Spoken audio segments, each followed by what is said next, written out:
The hungry eyes in the dust. The planet was dead. That's what Jason was told before landing. It was just another forgotten mining world. Gray rocks, red dust, and old machines buried in the ground.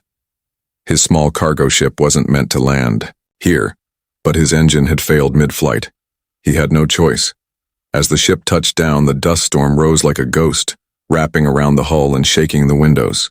Jason grabbed his breathing mask, a flashlight, and a ration pack. He stepped outside. Silence. No birds.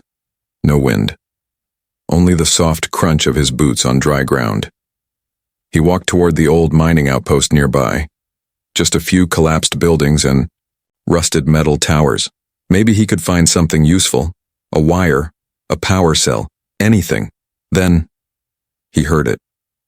A sound. Very soft, like someone crying. Jason froze. His hand moved to his sidearm. The planet was supposed to be empty. But that sound, it was real. He followed it, past a broken fence, through a half-collapsed doorway, into the shadows of a forgotten building. And there, behind an old machine, he saw her. She was small, thin. Her skin was pale blue, cracked like dry paint. Her large silver eyes stared at him in fear.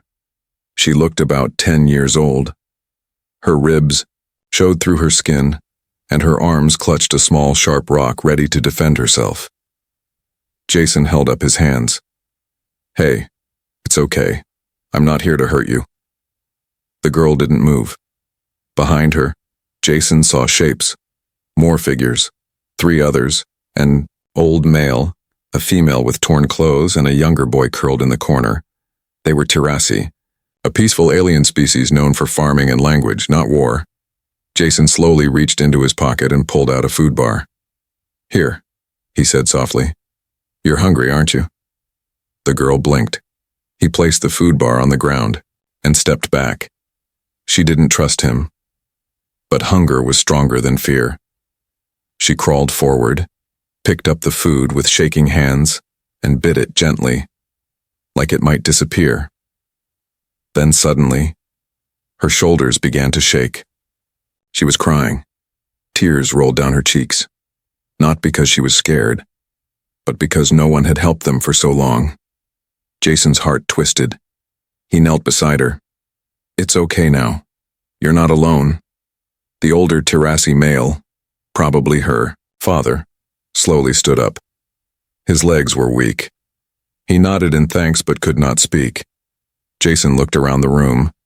They had no real shelter, no clean water, just old blankets and crushed boxes. One broken radio sat on the floor, blinking but silent. "How long have you been here?" Jason asked. The girl pointed at the sky. "Since the fire came," she whispered. "Everyone left, but we couldn't run fast enough." Jason understood.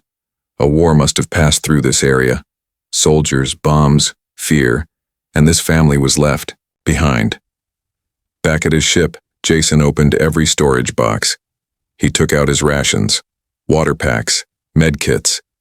He returned to them with everything he had. The boy, who hadn't moved before, lifted his head when Jason offered him a drink. The mother wept. Quietly in the corner, Jason worked in silence. He patched small wounds. He shared warm gel food. He repaired the radio. That night they all sat around a dim heating light. The girl leaned against his arm. "You don't look like the others," she said. "What others?" "The ones who wear helmets and burn everything." Jason shook his head. "I'm not one of them." She smiled for the first time. "Good." Later, as Jason looked at the stars outside the building, he pressed a button on his wrist console. Captain's log, Day 187. Unexpected detour to planet D9, found survivors, alien children, starving, weak. No help ever came. So, I guess I'm it. He looked over his shoulder. The Tirasi family was asleep now, safe, warm, and fed. "I'll fix my ship," he said to himself. "But I'm not leaving them behind." What started as an engine failure had now become something more. Jason didn't know what would come next.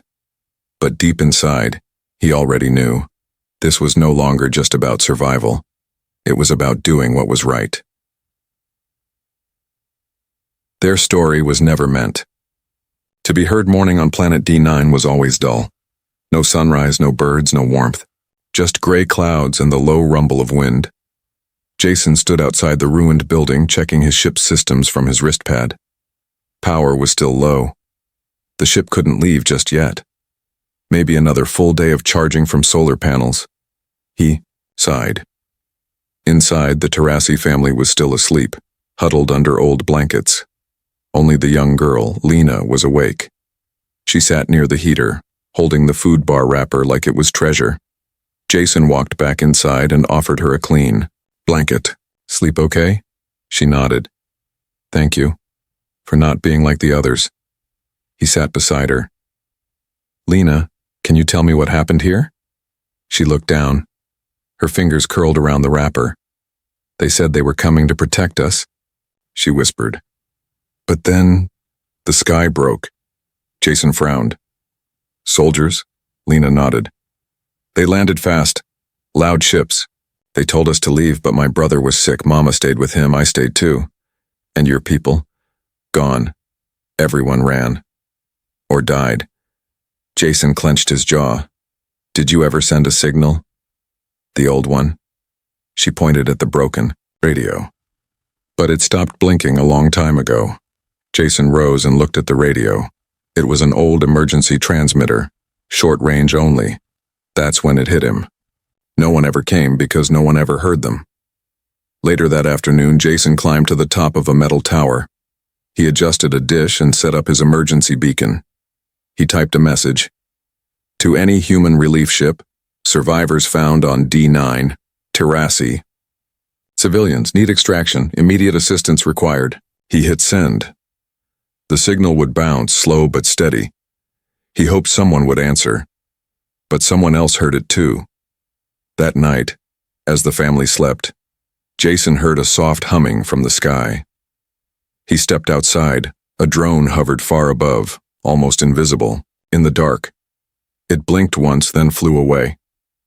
Jason's eyes narrowed. That wasn't a rescue drone. That was a surveillance drone. The next morning, the old Terrassi male, Lena's father, finally spoke. His voice was weak but clear. We were not supposed to live. Jason crouched beside him. Why do you say that? There was a deal. Years ago. Humans wanted this land for something. Minerals. Tunnels. We were in the way. Jason's eyes widened. So they cleared the area? The old man nodded. They bombed the forest, burned the crops. The soldiers didn't wear any flags. We never saw their faces. Jason felt sick. War without a name. They left us here. Maybe they thought the storms would finish the job. Jason paced for hours. His blood was hot. This wasn't just an accident. Someone had chosen to forget them. He looked at Lena. Still thin, still hungry, but full of life. They deserved better. That evening, Jason heard the soft ping of his beacon. Message. He ran to the console and opened it. Message received, rescue in review, please stand by. No name, no time, just vague words. Then another message followed. This one not from the beacon line. Cease transmission. Remove yourself. From D9. The site is restricted. Jason's stomach dropped. This was no ordinary message. It was a warning. He typed back fast. I've found innocent people here. If you want silence, you'll need to speak louder than the truth. He hit send. That night, he couldn't sleep. He checked the skies every 10 minutes. When he returned to the family, Lena looked up at him. You're worried? He nodded. Someone's coming. I don't think they're bringing help. Lena placed a small rock in his hand. It's from the river before it dried, she whispered. It's smooth. It means peace. Jason stared at the rock. He had never felt so much responsibility before, not in war, not in duty. Now, it wasn't about orders. It was about right and wrong. The next morning, clouds shifted. Jason heard the sound of ships in the sky. Not rescue, ships, Military ones, dark, silent, and fast. They were coming, and they didn't want anyone left behind to talk. The silent drone that followed us. The sound came first, a deep humming, barely heard but felt in Jason's chest. It wasn't natural, not wind, not storm. It was mechanical. Jason ran to the open ridge just outside the camp. Above in the gray sky, a dark shadow passed, a ship, small, silent, fast. No flags, no rescue markings. He didn't need a logo to know what it was. A private military vessel. He rushed back inside the building. The Terrassi family was already awake. Lena clutched her brother. The father stood trembling. The mother held a pipe, shaking. Jason grabbed his bag and pulled out a small scanning pad. It beeped twice. Enemy signal confirmed. "I need everyone to stay quiet," Jason whispered. "We don't know how many are coming." He peered through a crack in the wall. Another shadow moved across the ground. A drone, small and black, hovered near his ship, scanning it with red lights. Jason cursed under his breath. "They're scanning my cargo, looking for evidence." He knew what would come next. They weren't here to help. They were here to erase the truth. Jason crept outside, keeping low. He found a long pipe and slid under the drone's blind spot. With a quick movement, he struck its side. Crack! The drone sparked and fell to the ground. Twitching like an insect, Jason pulled its memory chip and crushed it beneath his boot. Too late. The data was already sent. Back inside, Jason turned to Lena's father. "I need to know something." The old man nodded slowly. "When your village was attacked, did you see what they wanted? Why would they leave you alive?" The father reached into a cloth pouch. He pulled out a small crystal shard, glowing faintly with light. "Buried deep under this land," he said. "It powers ships, weapons, they want it." Jason stared at it. No wonder this wasn't about territory, it was about energy. And the Terrassi? Just obstacles. Jason stood at the center of the room and made a decision. "We leave tonight." The family looked up shocked. "But where?" the mother asked. "The sky is watched." Jason pointed toward the deep hills behind the ruins. "There are mining tunnels. They lead to an old landing zone. I can fly the ship from there. Less exposed." He took a deep breath. "They're not going to stop until we disappear, so we do the opposite." That evening, as the sky turned dark and silent, Jason packed everything he could. Food, water, blankets, tools. He placed the children on a sled made from metal panels, tied ropes to it. The Terrassi were weak, but they trusted him. Each step was quiet. Each breath was careful. They walked for hours through broken rock, low hills, and black sand. And then, movement. A flicker. Behind them. Jason turned. A second drone was following from far away. No sound, just watching. Jason didn't panic. He stopped walking, then calmly reached into his bag. He pulled out the last ration bar and broke it in half. He gave one half to Lena. She looked at it, then at the drone. "Will they hurt us?" Jason looked straight into the red eye of the drone. "Not tonight." He waved at it, not in fear, but in warning. They reached the tunnel entrance just before sunrise. The door was old, but unlocked. Inside, cool air wrapped around them. Jason checked the map. On his wrist console, the old landing zone was 2 kilometers below. "It'll take a few hours," he said, "but we're almost there." The family nodded. Lena smiled. "We're moving again." Jason smiled back. "And we're not stopping." Deep inside the tunnel, Jason set up a rest spot. He lit a lamp, gave out water, and wrapped a blanket around the boy. Then he sat alone for a moment, thinking. What kind of galaxy leaves innocent families to die? And what kind of human just walks away? Not him. Not now. As the others slept, Jason checked the broken drone he had knocked down earlier. Its signal was still weak, but readable. He typed in one last message into his beacon.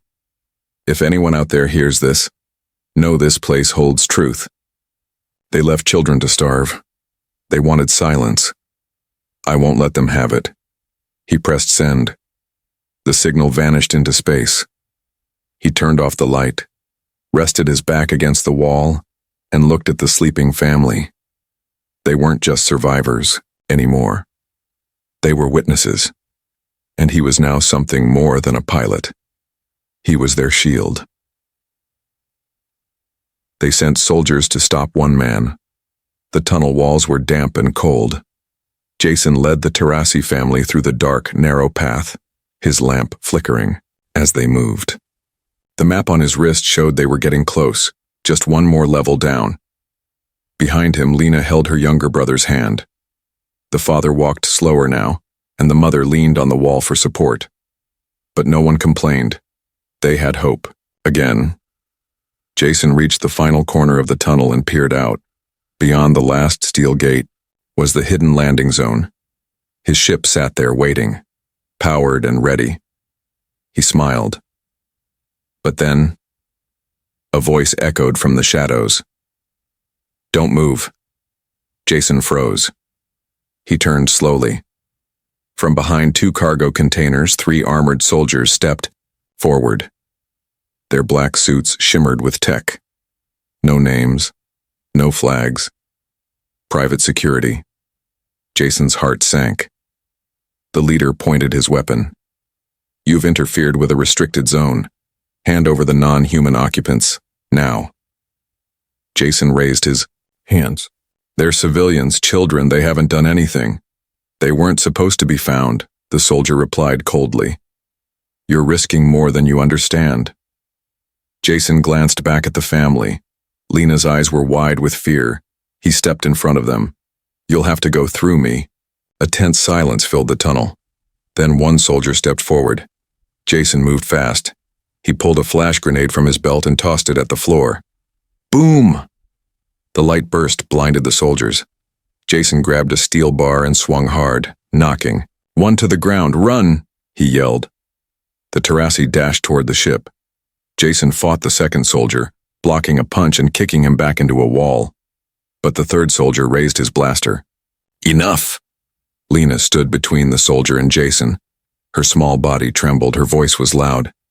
He gave us food, he gave us life, and you bring guns? The soldier hesitated, just long enough for Jason to slam into him from the side and knock him out cold. Alarms echoed down the tunnel. Jason knew backup would come. He raced to the ship and sealed the ramp behind them. The engines roared. Outside, more shadows moved.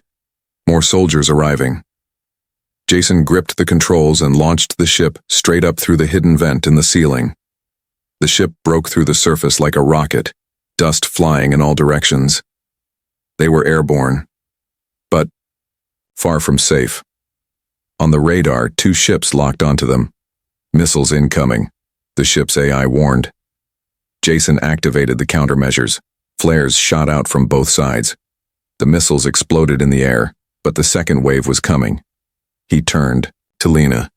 Get everyone strapped in, tight. She nodded and ran. Jason took the ship into a sharp dive, skimming the planet's surface. They raced over jagged cliffs and deep valleys. Come on. Hold together, he whispered. Suddenly, the ship's comms beeped, a new signal. Pilot of vessel ID 47, this is Civilian Rescue Command. We received your beacon. Help is en route. Jason's heart skipped. He answered fast. I've got civilians on board, we're under attack. Understood. Redirecting 1 Guardian class. Ship to your position. Hold for 30 seconds. Jason pulled the ship higher. The enemy vessels were gaining. 25 seconds. 15 seconds. 10. A voice came through again. Eyes up, pilot. Jason looked. A giant cruiser dropped out of hyperspace. Say, engines glowed blue. Its weapons turned toward the enemy ships. With one massive burst, it disabled both attackers. Silence followed. Jason let out a deep breath. Later, aboard the rescue cruiser, the Terrassi were treated and fed. Doctors helped the wounded. News reporters gathered footage, interviews, images, and all of it told one story. A human man who risked everything for a forgotten alien family. As Jason sat alone, sipping water, Lena walked over. She handed him the piece of food bar he gave her days ago. He smiled. You kept it? She nodded. Because it was the first time I knew someone cared. Jason's throat tightened. He took her hand gently. You matter, Lena. You all do. The soldiers' plan had failed. They tried to erase the Terrassi, but now the galaxy had seen them, and they would never be forgotten again. She tried to give me back the food. Jason sat quietly in the ship's medical bay. The lights were soft, and the air smelled clean, like something he hadn't felt in days. Across from him, Lena held a small cloth bag in her hands. She kept looking down at it. Her fingers trembled slightly. You okay? Jason asked gently. She nodded. They said we're safe now. You are, he said. They can't touch you anymore. There was a pause. Then slowly she reached out and held out the half-eaten food bar Jason had given her on the first day. Jason blinked. You're giving it back? Lena looked serious. I don't need it now. You saved us. You should have it. Jason shook his head. No, Lena. That wasn't just food. That was hope. You keep it. She stared at him, eyes glistening, then smiled. Then I'll keep it forever. Hours later, Jason was called to the ship's main deck. The captain of the rescue, cruiser, Commander Reyna, stood in front of a large display screen. Reporters, council members, and medics watched from the side. We've received a summon from the Galactic Council, Reyna said. They want a live report from you and... She turned to Lena and her family. From them too. Jason stepped forward. You mean a hearing? Yes. Public. Broadcast across 10 sectors. They're demanding answers. Jason exhaled. Good. It's time the truth came out. The next morning, Jason stood in front of a wide screen. He wore a simple gray uniform, clean now but still marked by dust and sweat. Lena sat beside him in a clean tunic. Her hair was tied back. She looked stronger now, but her small hands still held tightly onto his. The council's faces appeared on the screen. Dozens of leaders, some human, some alien, all watching. Jason told them everything. How he landed on the mining planet, how he found the Terrassi, how private soldiers attacked to silence the truth. He showed the crystal sample, the drone footage, the message recordings, and finally, he stepped aside. It's not just my voice you need to hear, Jason said. He nodded to Lena. She walked forward slowly, nervously. Then she spoke into the mic. My name is Lena, she said softly. I am 9 seasons old. We were left behind, we didn't know why. My brother was sick, my mother cried every day, my father stopped talking. Her voice cracked. We ate bugs and drank storm water. I stopped smiling. She looked straight into the camera. Until a human came. He didn't run, he didn't yell, he gave me food, and when I cried, he said we mattered. The council was silent. Lena's hand trembled, but she raised the food bar in front of her. This saved me, she said. But kindness saved more. One alien councilwoman wiped her eye. A human general leaned forward. Child, do you remember? The face of the soldier who left you behind? Lena nodded slowly. Jason stepped in. We're not here for revenge, just justice. The council leader nodded. And that is what you'll have. That evening, the council issued a public message. The Terrassi survivors are under full protection. All operations on Planet D9 are suspended. A full investigation begins now. Jason watched the announcement from the deck. Lena stood beside him, holding his hand. They heard me, she whispered. They did. Jason smiled. And they'll never forget you. Suddenly, a small group of children, alien and human, ran to Lena. They offered her toys, snacks, and warm blankets. You're famous now, one of them said. Lena smiled shyly. Jason stepped back, watching her laugh for the first time. A doctor stood beside him. You changed her world? Jason nodded. She changed mine first. Later that night, alone in his quarters, Jason opened his bag. Inside was a drawing, done in shaky lines. It showed a small girl holding hands with a tall man under a broken sky. At the bottom it read, "Thank you for not leaving us, Jason." Closed his eyes. He wasn't just a pilot anymore. He was a witness, a protector, and above all, a friend. The whole world watched us run. The rescue cruiser soared quietly through deep space. Jason stood by the window, watching the stars drift past. The Terrassi family was safe, finally getting rest in the medical wing. Lena had fallen asleep curled up with a small toy someone had gifted her, an earth rabbit. Jason smiled. For the first time in days, his body relaxed, but peace never lasted. Long early morning, the red alert sirens began to flash. Jason ran to the bridge. Commander Reyna was already shouting orders. "What's happening?" he asked. Reyna pointed at the radar. "Unregistered ships. Fast, armed. They're not responding." "To Hales." Jason's eyes narrowed. "How many?" "3.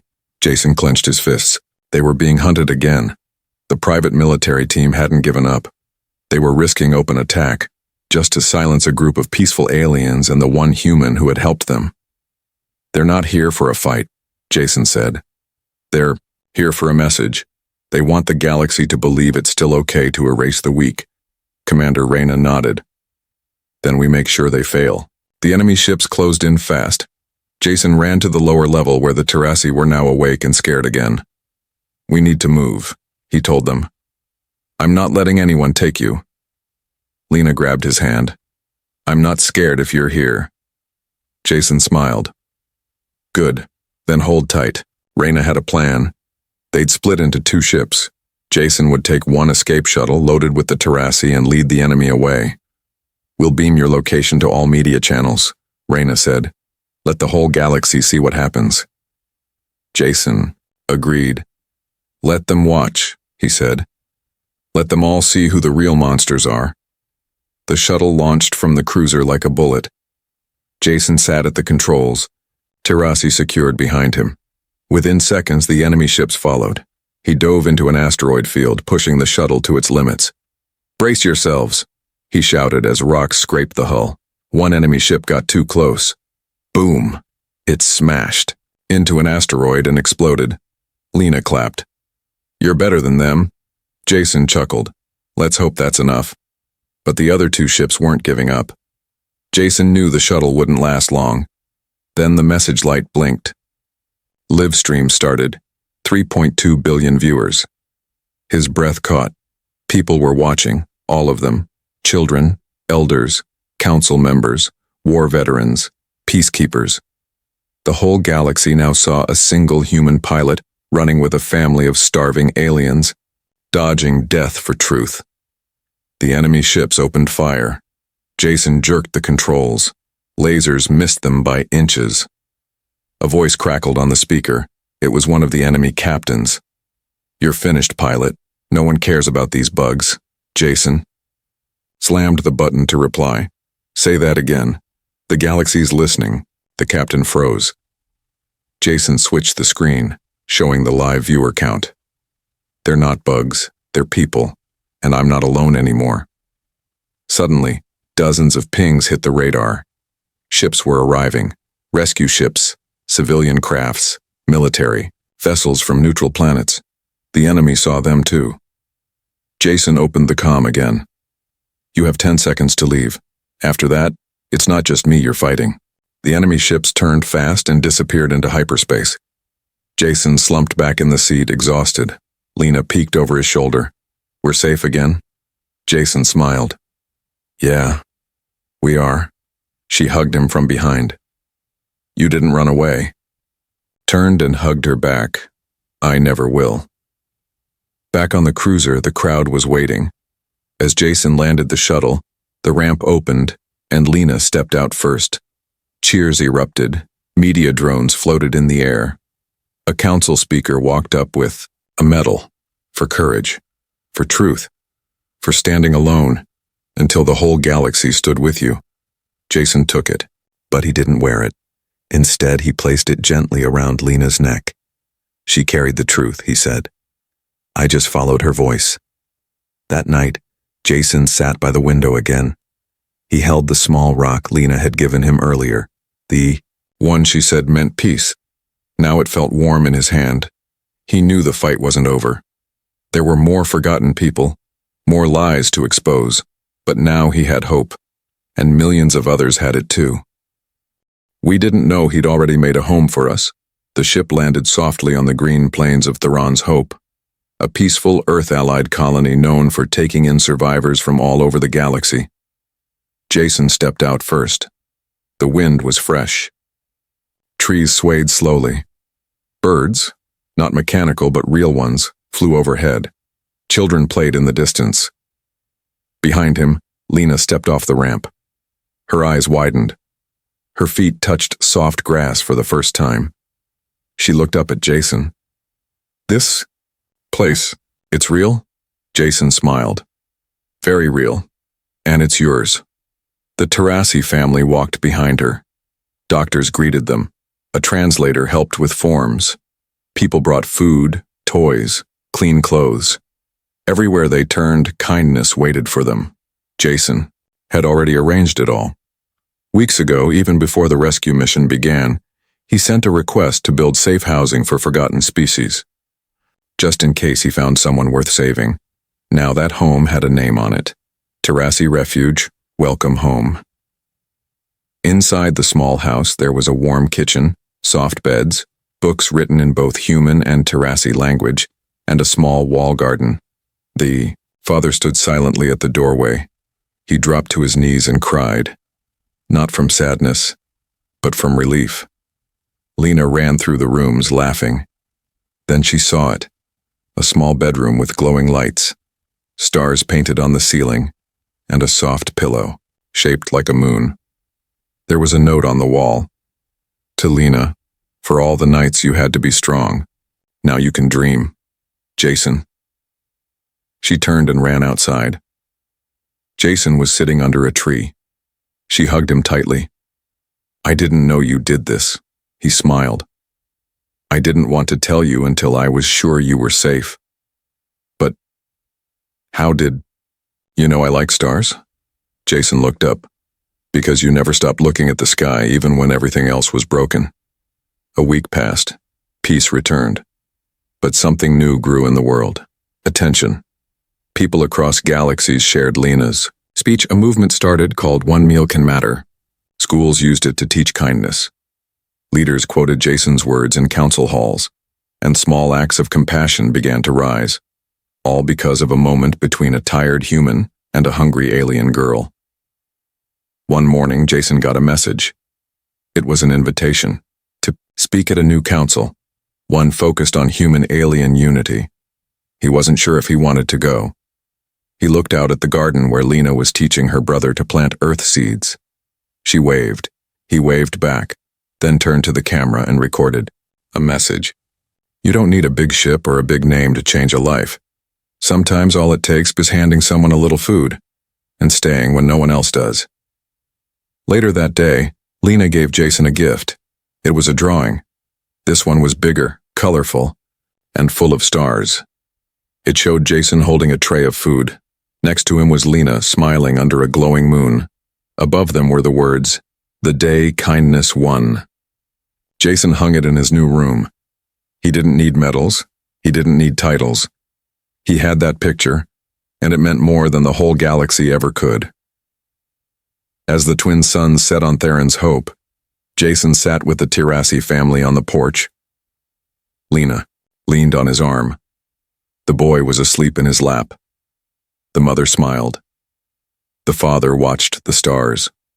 No weapons, no alarms, no orders, just peace. And the warmth of knowing that in a universe filled with cold silence, kindness had a voice, and it had spoken through them.